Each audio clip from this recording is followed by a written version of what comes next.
दोस्तों, हर दिन करीब 1500 प्लेन्स अमेरिका से यूरोप जाते हैं और इनमें से ज्यादातर अटलांटिक ओशन के ऊपर सिर्फ इसी खास रास्ते का इस्तेमाल करते हैं। ये रूट एक तरह से इन प्लेन्स का इनविजिबल हाईवे है, जिसमें सभी जहाज एक दूसरे से 60 किलोमीटर के फासले में आगे पीछे उड़ते हैं। साइडवेज में इनकी दूरी सिर्फ 30 किलोमीटर और एल्टीट्यूड में ये सिर्फ एक दूसरे से 1000 फीट से ही ऊपर नीचे होते हैं।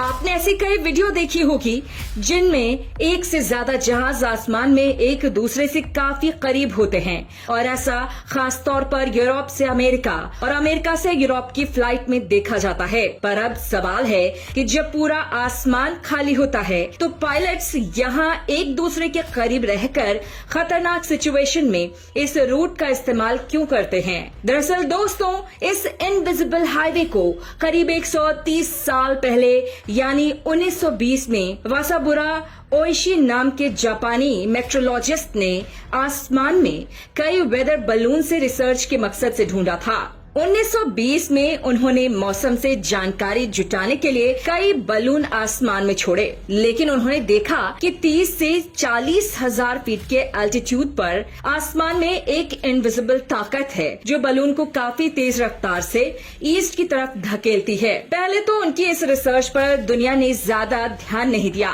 लेकिन 25 सालों बाद दूसरे विश्व युद्ध में एक ऐसी घटना घटी जिसके बाद दुनिया ने वासाबुरा ओइशी के इस रिसर्च को सीरियस लेना शुरू कर दिया।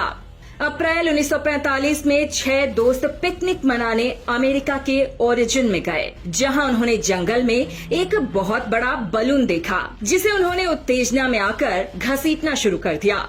लेकिन उन्हें क्या मालूम था कि वो किस आग से खेल रहे हैं। उस बलून में बम लगा हुआ था जो हिलने डुलने से फट गया और 6 के 6 दोस्तों की वहीं पर मौत हो गई। जब इन्वेस्टिगेशन हुई तो मालूम पड़ा कि ये बलून 10,000 किलोमीटर दूर जापान ने लॉन्च किया था। करीब 9,000 की संख्या में जापान ने अमेरिका पर बलून बम लॉन्च किया, जिसमें से 300 अपने टारगेट यानी अमेरिका तक पहुंच गए थे। जापान ने वासाबुरा ओइशी की इस रिसर्च का फायदा उठाकर अमेरिका पर ये बलून लॉन्च किया था, जो तेज हवा में बहते हुए अमेरिका तक पहुंच गए थे। तब से लेकर 30 से 40 हजार फीट ऊपर तेज हवाओं के इस टनल को जेट स्ट्रीम नाम दिया गया। करीब पूरे साल ही ये हवाएं 250 किलोमीटर प्रति घंटे की रफ्तार से ईस्ट की तरफ चलती हैं। ये ट्यूब की शक्ल में ट्रैवल करती हैं, जिसकी चौड़ाई कई किलोमीटर होती है जबकि मोटाई 4 किलोमीटर की होती है।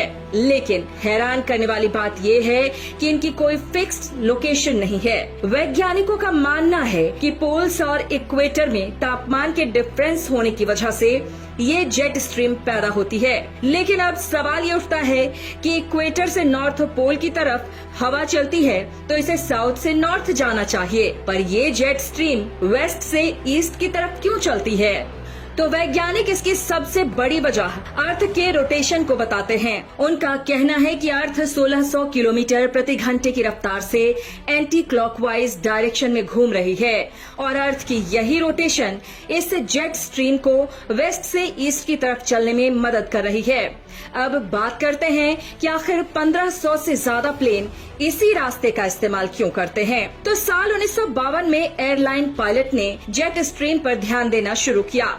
एरोप्लेन सफर में पायलट जहाज को जानबूझकर जेट स्ट्रीम के अंदर लेकर आते थे, क्योंकि 250 किलोमीटर प्रति घंटे की रफ्तार से चलने वाली हवाएं प्लेन को आगे की तरफ धकेलती थीं। इससे जहाज की गति भी बढ़ जाती थी और फ्यूल की भी बचत होती थी। लेकिन यूरोप से अमेरिका को जाने के लिए इन पायलट्स को दूसरा रास्ता अपनाना पड़ता है, क्योंकि जेट स्ट्रीम की हवाएं ऑपोजिट डायरेक्शन में चलती हैं, जिससे जहाज पर उल्टा असर पड़ता है। लेकिन वक्त बदलता गया और एयरलाइन इंडस्ट्री में तेजी से आगे बढ़ती गई। अब सभी पायलट्स अमेरिका से यूरोप जाने के लिए जेट स्ट्रीम का इस्तेमाल करने लगे। लेकिन अब सबसे बड़ी दिक्कत थी स्ट्रीम के अंदर बढ़ती ट्रैफिक, जिससे दुर्घटना के आसार बढ़ने लगे। अब ट्रैफिक को संभालने का काम एयर ट्रैफिक कंट्रोलर यानी ATC का था कि वो मौसम के हिसाब से फ्लाइट का रूट प्लान बनाए और कभी भी प्लेन एक दूसरे से टकरा ना पाए। अब एयर ट्रैफिक कंट्रोल टावर पर लगे रडार जहाजों की लोकेशन डिटेक्ट करते हैं और इसी लोकेशन की वजह से ही प्लेन का रूट तय करते हैं। लेकिन अब दिक्कत यह है कि इन रडार की रेंज ज्यादा नहीं होती है। ये ज्यादा से ज्यादा 128 किलोमीटर की रेंज में मौजूद जहाजों की पोजीशन डिटेक्ट कर सकते हैं। 128 किलोमीटर से दूर जाते ही ये जहाज रडार से दूर चले जाते हैं। तो अब एटीसी जहाजों के लोकेशन का पता कैसे लगाएगा? इसीलिए साल 1965 में एक नया सिस्टम लाया गया जिसे नेटॉट्स कहा जाता है।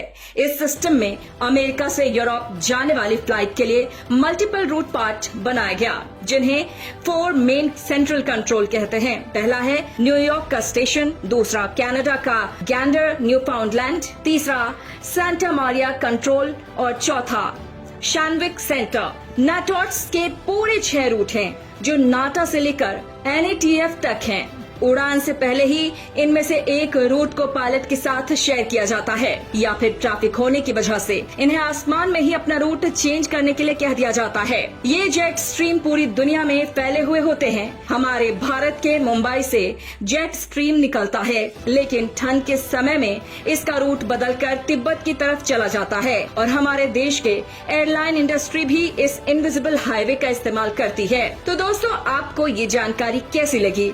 हमें अपने विचार कमेंट बॉक्स में अवश्य बताएं। धन्यवाद।